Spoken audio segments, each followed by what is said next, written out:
അമ്പോടു മീനായി വേദങ്ങൾ വീണ്ടിടും അംബുജനാഭനെ കൈതൊഴുന്നേ. ആമയായി മന്ദരം താങ്ങി നിന്നിടുന്ന താമരക്കണ്ണനെ കൈതൊഴുന്നേ. ഇക്ഷിതിയെ പണ്ടു പന്നിയായി വീണ്ടിടും ലക്ഷ്മി വരനാഥ കൈതൊഴുന്നേൻ. ഈരഴും മാനുഷ കേസരിയായിടും കോടക്കാർ വന്നനെ കൈതൊഴുന്നേ. ഉത്തമനാകിയ വാമനമൂർത്തിയെ ഭക്തിയോടെപ്പോഴും കൈതൊഴുന്നേ. പൂക്കോടെ ഭൂപതിമാരെ കൊല ചെയ്ത ഭാർഗവരാമനെ കൈതൊഴുന്നേ. എത്രയും വീരനായി വാഴും ദശരഥ പുത്രനെ സന്തതം കൈതൊഴുന്നേ.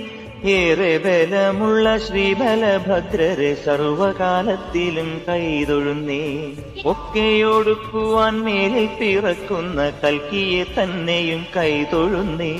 പോരാതെ ഞാൻ ചെയ്ത പാപങ്ങൾ നീങ്ങുവാൻ നാരായണ നിന്നെ കൈതൊഴുന്നേ.